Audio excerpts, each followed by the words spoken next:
Ada nggak ungkapan di dalam Al-Quran bahwa Tuhan itu satu? Iya, saya akan jawab Bang ya. Silakan. Cuman kata Tuhan itu harus ditela dulu Bang. Halo? Iya, saya dengar. Coba, ada nggak kata ketahuilah Tuhan itu satu gitu? Ada nggak? 13 tahun saya baca Al-Quran nggak ada kalimat seperti itu. Di dalam Alkitab juga tidak ada kata-kata Tuhan itu satu. Yang ada itu Yahweh itu Esa, ada itu. Di sini Bang, maksudnya kata Gimana? Tuhan Silakan. itu berasal dari bahasa apa? Kata Tuhan yang kita Kata maksud di Tuhan sini, ya, Bang, kata Tuhan yang kita maksud berasal di dari bahasa sini apa Bang? berasal dari bahasa Indonesia kata Tuhan itu. Yang artinya Abang sama tahu dengan nggak bahasa, Tuhan. kata Tuhan itu bahasa apa?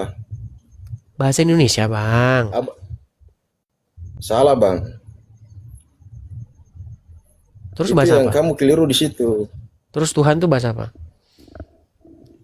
Tuhan itu bahasa Sanskerta Bang. Iya, asal usul bahasa Indonesia ya bahasa Sanskerta. Saya tidak menolak itu, Bang. Asal usul bahasa Iya, Indonesia itu kalau ditarik ke belakang memang campuran, Bang, bukan hanya Sanskerta, Bang. Campuran. Begitu. Dari asal usulnya itu campuran dari berbagai macam bahasa membentuklah bahasa kita ini, Bang. Silakan. kalau saya sendiri Bang, saya menolak kata Tuhan itu Bang. Oke, yang Anda terima kata apa? Kata ilah. Oke, baik. Kalau kata ilah, menampaknya kita agak sedikit lebih tinggi nih bahasan kita ini. Oke, kata ilah itu kalau diterjemahkan ke dalam bahasa Indonesia jadi apa, Bang? Ilah itu sesembahan Bang. Sembahan. Oke. Ilah itu bisa apa saja nggak? Kalau ilah dalam konsep tauhid itu Bukan. Kita jangan ke konsep dulu. Kita ke bahasa dulu. Bahasa itu kan netral. Gini, Anda setuju nggak kalau kosakata itu nggak punya agama?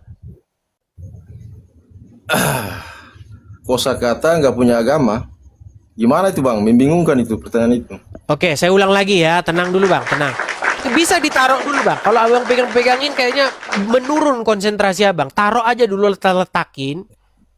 Biar nggak sambil megang-megang gini nanti menurun. Daya pikir otak itu jadi terganggu karena megang-megang. Nggak, biasa. Oke, baik Bang. Anda setuju nggak bahwa kosakata itu tidak punya agama? Kosakata itu bersifat netral. Setuju? Netral ya, bahasa netral. Oke, baik. Tanpa mengait-ngaitan dengan agama Islam, tanpa mengait-ngaitan dengan agama Kristen, coba ilah itu bisa merujuk kepada apa saja nggak? Kalau Abang tanya ke saya ya, saya ambil konsep sesuai dengan pengertian dalam agama saya Bang. Iya, tetapi kan kosakata sendiri itu tidak punya agama. Bagaimana kalau kosakata udah Anda jadikan Islam ya nggak usah kita diskusi Bang. Karena Anda sudah membuat kosakata beragama Islam. Begini Bang. Bukan begitu Bang. Bukan begitu maksud saya. Abang salah paham. Silakan. Maksudnya kalau tidak ada kosakata, bagaimana orang bisa memahami agama Bang? Betul, saya setuju. Dengan kosakata tersebut, kita memahami apa yang dimaksudkan oleh Al-Quran. Nah, sekarang kita membahas kosakata ilah. Pertanyaannya begini, Bang. Ilah itu belum... Bang, sabar dulu. Kita bahas dulu masalah Tuhan tadi, kata Tuhan tadi, Bang. Tadi Anda nggak suka pakai kata Tuhan, karena pakai kata ilah. Sekarang balik lagi ke Tuhan, gimana? Nggak. Kalau Tuhan dalam pengertian saya nggak ada dalam Islam. Iya, saya juga setuju. Di dalam agama Kristen, di dalam agama Islam, sebenarnya kata Tuhan itu nggak pernah ada. Yang ada kata ilah dan kata Rob. Nah, kemudian di dalam agama Kristen, yang ada itu kata kurios dan kata theos. Elohim, Adonai, seperti itu. Nah, dua kata tersebut itu sama-sama diterjemahkan jadi Tuhan di dalam bahasa Indonesia. Kadang Tuhan, kadang Tuhan.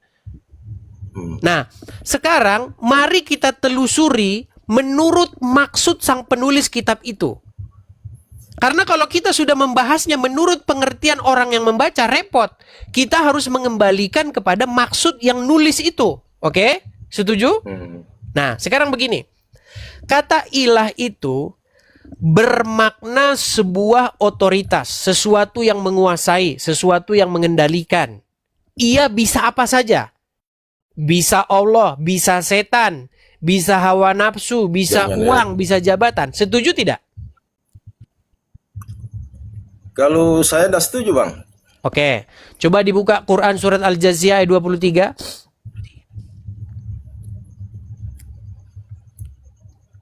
Surat Al-Jathiyah. Bang yang buka. Saya yang bukakan. Baik. Saya yang bukakan surat Al-Jathiyah 23. Kita didik orang-orang muslim biar ngerti tentang isi Qurannya ya. Nanti ujung-ujungnya, Bang, kita harus sama-sama mengakui bahwa Muhammad itu adalah ilah kalian. Saya tunjukkan ya. Itu salah, Bang. Salah Ya, itu. nanti akan kita simpulkan, Bang. Al-Jathiyah ayat 23. Saya balikan kamera saya. Baik. Oke, saya hilangkan dulu efeknya sebentar, Bang ya. Oke. Kita diskusi yang bagus, Bang. Saya harap Abang berilmu lah. Saya udah capek diskusi sama orang awam, Bang. Gini. Kalau kita baca di dalam bahasa Arabnya, Bang, di sini ada kata-kata ilahu, betul nggak, Bang? Ilahahu, betul? Oke. Di sini diterjemahkan apa, Bang? Di sini diterjemahkan Tuhan juga, Bang. Kalau kita baca bahasa Arabnya, bahasa Indonesia. ya. Tadi kan kita membahas bahasa Arabnya, Bang. Jadi kata ilah ini merujuk kepada hawa nafsu, setuju? Di mana itu, Bang? Coba baca yang jelas, Bang. Saya bacakan ya. Maka pernahkah kamu melihat orang-orang yang menjadikan hawa nafsunya sebagai ilahnya? Jadi di sini kata Tuhan ini bahasa Arabnya itu ilah, Bang. Anda cek, bahasa. Iya, saya tahu itu ya. Terus nih, kalau kita lihat Latinnya, Bang ya, kelihatan, Bang? Ilah, ilahahu, hawahu. Kelihatan? Iya. Pernahkah kamu mendapati atau melihat orang-orang yang membuat hawa nafsunya menjadi ilah? Betul. Oke. Kata ilah di sini bisa merujuk kepada hawa nafsu, setuju? Ya. Oke. Sesuai konsep itu, sesuai artinya ya, betul. Baik. Lanjut. Jadi, Bang, ilah artinya sesuatu otoritas yang mengendalikan, yang merajai, yang memerintah, yang mengontrol sesuatu. Ketika seseorang dikuasai oleh hawa nafsunya, dikontrol oleh hawa nafsunya, dikendalikan oleh hawa nafsunya, ditaklukkan oleh hawa nafsunya, maka hawa nafsu itu menjadi ilah bagi dia. Setuju? Setuju, betul lah. Nah, Lanjut. maka yang saya tanyakan kepada Anda, betulkah kata ilah itu bisa merujuk kepada apapun juga? Bisa merujuk kepada pohon, bisa merujuk kepada duit, bisa merujuk kepada jabatan, kepada hawa nafsu, kepada Allah, kepada Udin, kepada Joko. Tergantung apakah sang Udin, sang Joko, sang jabatan, uang tersebut menguasai diri Anda atau tidak. Ketika sesuatu itu menguasai diri Anda, mengendalikan diri Anda, maka itu jadi ilah bagi Anda. Setuju? Iya, betul, Bang. Lanjut. Baik, di sini kita sepakat. Saya balik dulu kamera saya lagi. Biar kita diskusinya berbobot, Bang, ya. Saya balik dulu kamera saya. Kami di dalam agama Kristen kami, Bang, ada 3, Bang, otoritas tersebut, Bang. Ada 3, Bang. Ada Bapa di sorga, kemudian ada Sang Firman yang menjadi manusia, dan ada Roh Kudus. Makanya, Bang, seorang Kristen tidak boleh membantah Roh Kudus. Karena membantah Roh Kudus itu sama dengan membantah Bapa di sorga. Seorang Kristen tidak boleh membantah Yesus. Karena membantah Yesus sama dengan membantah Bapa di sorga. Makanya bagi kami seorang Kristen, Roh Kudus, Yesus itu betul-betul harus mengontrol seseorang. Sama seperti Bapa mengontrol seseorang. Jadi kalau kita bicara 3, ya ada 3 di sini, ilah di sini. Tetapi ketiganya itu satu. Pertanyaan saya kepada Anda. Ini Bang, biar Anda mengakui bahwa Muhammad itu bagi Anda ilah. Begini Bang. Benarkah Anda harus membuat diri Anda patuh kepada seorang manusia bernama Muhammad?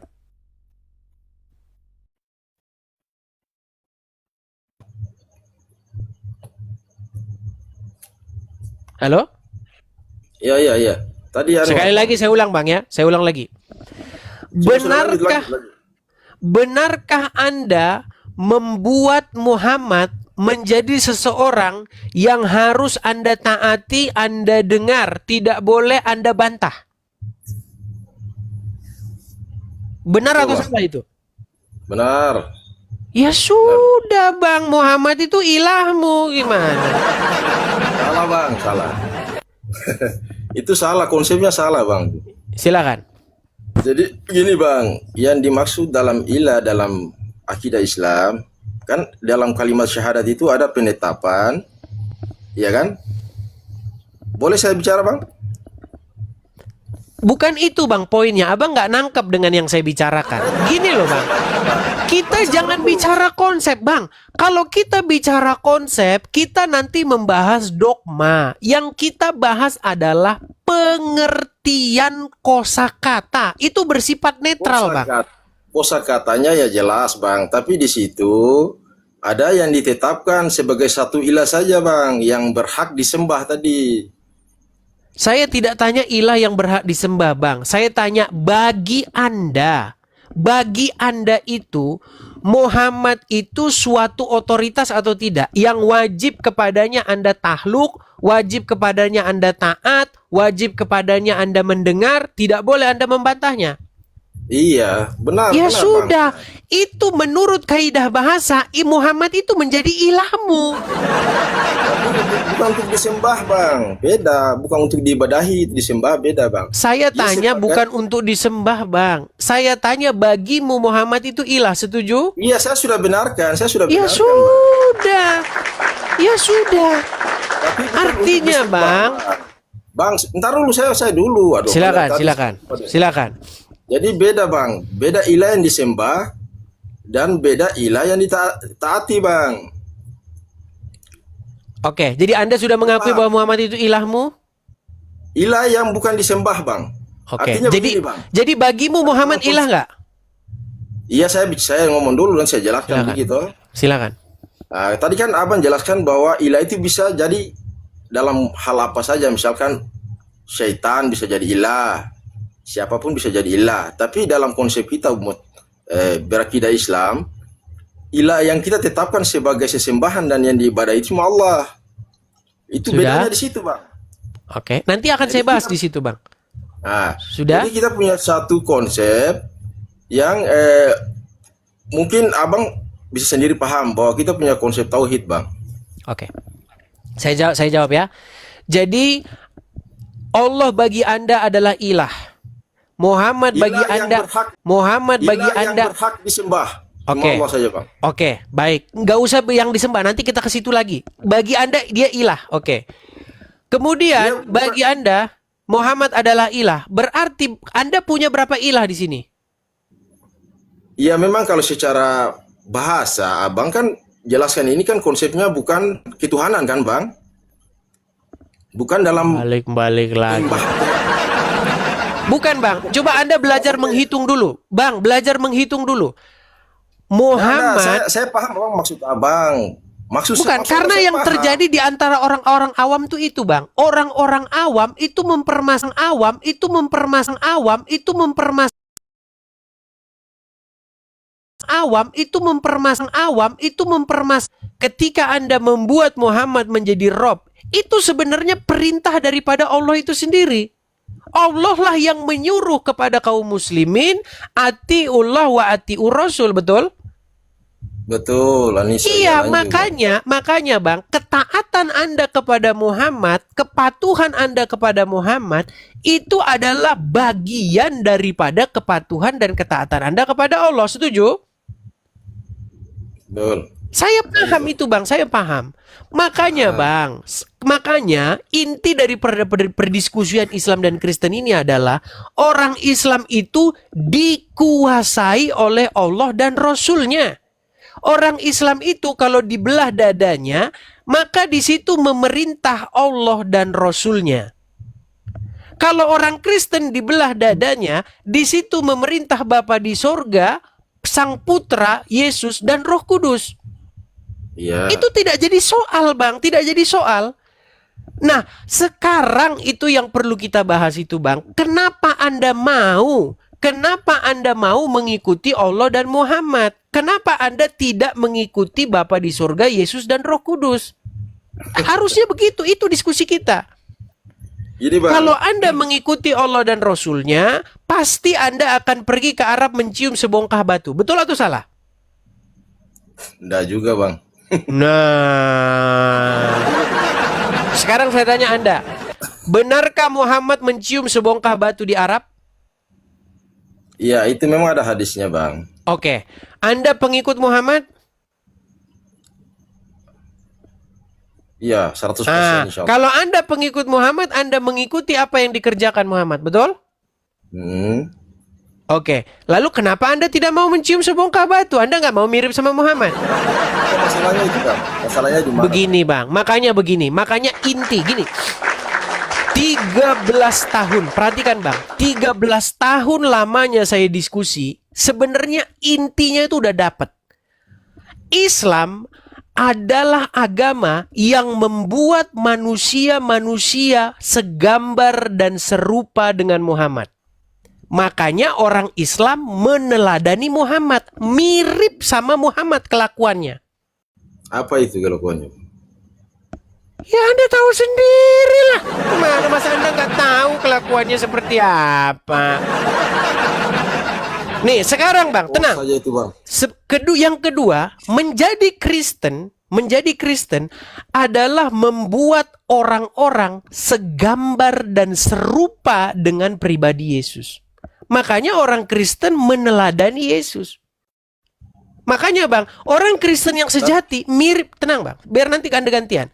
Orang Kristen yang sejati mirip sama Yesus. Orang Islam yang sejati mirip sama Muhammad.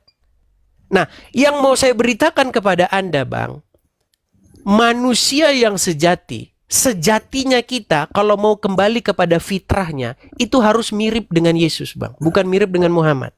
Karena Yesus dikatakan Adam yang kedua, yang tidak jatuh dalam dosa. Adam yang pertama Bang. Sebentar Bang, sebentar saya selesaikan. Yang mana Bang? Yesus apa Isa ini? Sebentar, saya selesaikan. Nanti gantian Bang ya, nanti gantian. Gini, dengarkan saya Bang, ini penting.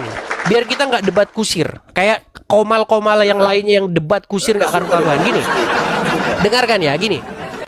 Pertama Bang, Adam yang pertama itu gagal. Dia jatuh kepada dosa. Dia memberontak. Dia melakukan pemberontakan kepada Bapa di surga. Kemudian ada Adam yang kedua. Adam yang kedua ini berhasil. Dia tidak jatuh kepada dosa. Dia berhasil sampai pada matinya. Makanya dia sempurna Bang. Nah makanya di dalam Alkitab dikatakan hendaklah engkau sempurna. Nah kalau kami tidak sempurna, kami jatuh bangun dalam dosa, maka ada Yesus sang penyelamat kami. Yesus sebagai juru selamat kami. Dialah yang menyempurnakan Bang. Berarti bebas bikin dosa Bang. Ah, ini pertanyaan bagus nih. Berarti bebas dong bikin dosa. Pertanyaan bagus. Begini Bang, begini. Itu sudah dijawab oleh Rasul Paulus. Begini. Bukankah engkau telah dibayar lunas, bukan dengan emas, bukan dengan perak, kata Rasul Petrus ya. Bukan dengan emas, bukan dengan perak, tetapi darah yang mahal. Nah, barang siapa sudah dibayar oleh Yesus, ditebus oleh Yesus, dia punya siapa sekarang? Punya Yesus. Barang siapa milik Yesus, kepunyaan Yesus, dia melakukan apa yang Yesus suruh. Bagaimana mungkin Anda berkata, berarti kita bebas bikin dosa? Seseorang, dengar Bang, seseorang yang menjadi kepunyaan Yesus, dia adalah milik Yesus. Seseorang yang milik Yesus, maka dia itu bukan miliknya lagi. Bagaimana mungkin Anda katakan bahwa dirinya bebas bikin dosa, seolah-olah dia bukan kepunyaan Yesus? Begitu Bang, itu jawaban simpelnya. Nah sekarang Bang, kembali lagi ke ini. Habis itu Anda bicara, Anda giliran bicara. Makanya Bang, makanya Bang, di dalam Alkitab, Yesus itu adalah gambaran Israel yang menggantikan Israel yang gagal. Jadi Israel itu digambarkan sebagai lambang manusia Bang. Mereka jatuh ke dalam dosa, jatuh Gimana, kepada pemberontakan. Makanya Bang, sekarang sudah dikasih tahu Bang, sampel manusia yang sejati. Adam yang kedua Bang, yang sejati, yaitu Yesus. Makanya Bang, kalau mau jadi manusia yang benar, itu mencontoh Yesus Bang, bukan mencontoh Muhammad. Nah, silakan. Anda terangkan dulu apa yang dimaksud dengan agama Islam. Silakan. Jadi gini Bang, Silakan. Abang ini sebenarnya mentuhankan siapa ya? Maksudnya yang hak sebagai satu-satunya ilah itu siapa? Yesus, Roh Kudus, atau Allah Bapa? Makanya kita udah ngomong panjang lebar segala macam, mereka nggak maksudnya ini nangkep juga. penetapan Bang. Harus ada satu penetapan saja Bang. Berat. Ringan. Susah. Hati apa Bang, yang berat? dengerin dulu saya, dengerin. Anda ngerti nggak sih menuhankan itu apa? Mengilahkan, menuhankan itu apa? Penetapan Bang, harus ada satu. Di antara tiga itu harus ada satu yang menjadi satu-satunya yang Itu hak sudah dijawab oleh Rasul Rasul Paulus. Di dunia ini memang ada banyak Tuhan, ada banyak Allah. Makanya Bang, bagi kami hanya ada satu Allah saja, yaitu Bapa di sorga, dan satu Tuhan Berarti saja, Yesus yaitu